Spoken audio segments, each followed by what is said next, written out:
ఇచ్చటోళ్ళు ఆర్టీలో తీసుకొని మరి ఈరోజు ఎందుకు తీసుకుంటలేరో నాకు తెలియదు.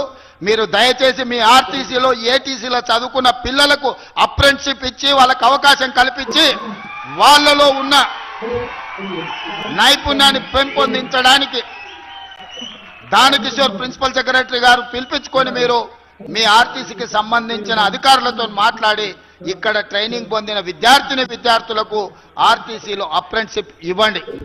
అదేవిధంగా మిత్రులు శ్రీధర్ బాబు గారికి నా రిక్వెస్ట్, ఆయన కొంచెం బలం ఉన్నోడు, కొంచెం టెక్నిక్ ఉన్నోడు, కొన్ని పనులు నాతో కాకపోతే ఆయనతో చేపిస్తుంటా. ఆర్థిక మంత్రి ఆయనకు చాలా దగ్గర, మేము చెప్తున్నాడు కానీ ఆయన చెప్పంగానే సరే అంటాడు.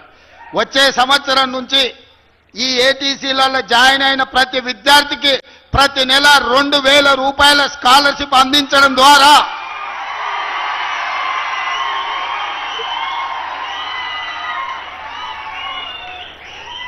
ఏటీసీలో ఏ గ్రామీణ ప్రాంతాలకు సంబంధించిన పట్టణంలో పేదలకు సంబంధించిన పిల్లలు ఈ అడ్వాన్స్డ్ టెక్నాలజీ సెంటర్లలో జాయిన్ అవుతారో ప్రతి నెల 2000 రూపాయలు వాళ్ళకి స్టైపెండ్ కింద ఇప్పించండి.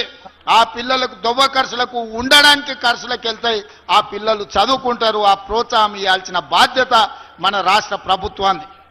ఎక్కడెక్కడో ఖర్చు పెడుతున్నాం కానీ ఇది భవిష్యత్తు పెట్టుబడి, ఇది సంక్షేమ పథకం కాదు, ఇది భవిష్యత్తుకు పెట్టుబడి. మీరు ఎట్లయినా ఆర్థిక మంత్రి గారిని ఒప్పించి ప్రతి నెల ఏటీసీలో చేరే ప్రతి విద్యార్థికి వచ్చే అకాడమిక్ ఇయర్లో 2000 రూపాయలు ప్రతి విద్యార్థికి ఇచ్చేటట్టుగా మీరు నాకు మద్దతుగా మీరే ముందుండి దీన్ని పరిష్కరించాల్సిందిగా మీకు విజ్ఞప్తి చేస్తున్నా. మిత్రులారా, అన్ని అవకాశాలు ఇస్తుంది ప్రభుత్వం, కానీ మీరు బాగుపడాలి, మీరు నేర్చుకోండి. మీకేం కావాలనో ఈ ప్రభుత్వం చేస్తుంది. మీ సోదరుడు ఈరోజు తెలంగాణ రాష్ట్రానికి ముఖ్యమంత్రి ఉన్నాడు. మీ ఆలోచనలు మీ అవకాశాలను దృష్టిలో పెట్టుకొని మీ భవిష్యత్తు కోసం ప్రణాళికలు వేస్తాం. స్కిల్స్ యూనివర్సిటీ అయినా, యంగ్ ఇండియా స్పోర్ట్స్ యూనివర్సిటీ అయినా, లేకపోతే young India integrated residential schools అయినా, అడ్వాన్స్ టెక్నాలజీ సెంటర్స్ అయినా, ఇవన్నీ కూడా మీ భవిష్యత్తు కోసం, తెలంగాణ పునర్నిర్మాణం కోసం ఈనాడు రాష్ట్ర ప్రభుత్వం నిర్ణయాలు తీసుకున్నది. దీన్ని సద్వినియోగం చేసుకోండి.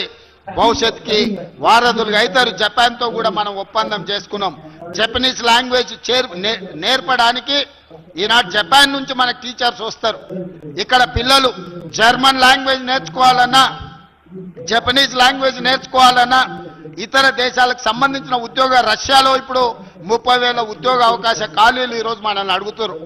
రష్యా ఉక్రెయిన్ వార్ వల్ల అక్కడ ఉండే ఇండస్ట్రియల్ ఎస్టేట్స్ ఉద్యోగాలు లేక, అక్కడ వాటిని నిర్వహించే వాళ్ళు లేక ఈరోజు మూతపడుతున్నాయి. 30,000 ఉద్యోగాలు ఇవాళ ఇప్పటికిప్పుడు మేము ఉద్యోగ అవకాశాలు ఇస్తాం పంపించండి అన్నారు. 1,000 మందిని మనం పంపించే పరిస్థితి ఉంది.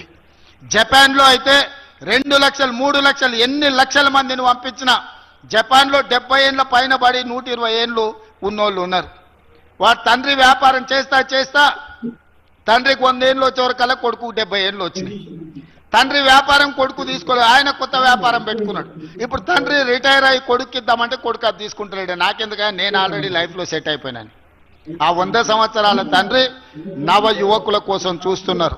ఎవరైనా మీ దేశంలో భారతీయులు, ముఖ్యంగా తెలంగాణ యువకులు ఉంటే మా వ్యాపారాలు ఇచ్చి వాళ్ళకి నైపుణ్యాన్ని నేర్పిస్తాం, మీరు జపాన్కి పంపించండి అని చెప్పి ఈరోజు జపాన్లో మనల్ని అడుగుతున్నారు. ఇట్లాంటి అవకాశాలు ఉన్నాయి. అమెరికాకు పోలేకపోతే వచ్చే నష్టం ఏం లేదు. పక్కన జర్మన్, జపాన్, సౌత్ కొరియా లాంటి అభివృద్ధి చెందిన దేశాలు ఉన్నాయి.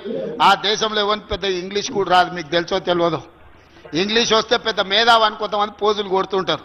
జర్మన్కి ఏం ఇంగ్లీష్ వచ్చు, జపాన్కి ఏం ఇంగ్లీష్ వచ్చు. చైనా ప్రపంచాన్ని శాసిస్తున్న చైనాలో ఇంగ్లీష్ వచ్చిన వాళ్ళని ఏళ్ళ మీద లెక్క పెట్టవచ్చు.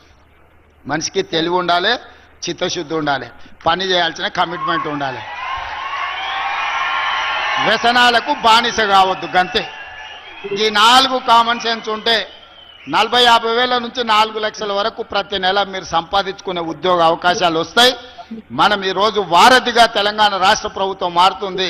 జర్మనీ, జపాన్, సౌత్ కొరియా లాంటి, తైవాన్ లాంటి దేశాలలో మీరు ఇక్కడ శిక్షణ పొందితే ఉద్యోగాలు ఇప్పించే బాధ్యత, మీకు సంబంధించిన పాస్పోర్ట్లు ఇప్పించే బాధ్యత రాష్ట్ర ప్రభుత్వం తీసుకుంటుంది. తొందరలోనే దానికి సంబంధించిన మొత్తం వ్యవస్థను ఏర్పాటు చేస్తాం. ఒక వింగ్ని ఏర్పాటు చేస్తా ప్రభుత్వంలో మీకు విదేశాలలో ఉద్యోగ ఉపాధి అవకాశాలు కల్పించడానికి మీ పాస్పోర్ట్ నుంచి మీ ప్రతి వీసా వరకు ప్రాసెస్ చేయడానికి గవర్నమెంట్లో ఒక వింగ్ని ఏర్పాటు చేసి మీ భవిష్యత్తుకు పునాదులు వేస్తామని తెలియజేస్తూ మీ అందరి దగ్గర సెలవు తీసుకుంటున్న ధన్యవాదాలు మిత్రులారా. ధన్యవాదాలు. ఆనరబుల్ సీఎం గారి సందేశాన్ని మనం ప్రత్యక్షంగా విన్నాం. మరి సిరిసిల్లలో పెద్దల ఆది శ్రీనివాస్ గారు ఇంకా ఇతర చోట్ల పెద్దలందరూ వెబ్ కాస్టింగ్ లైవ్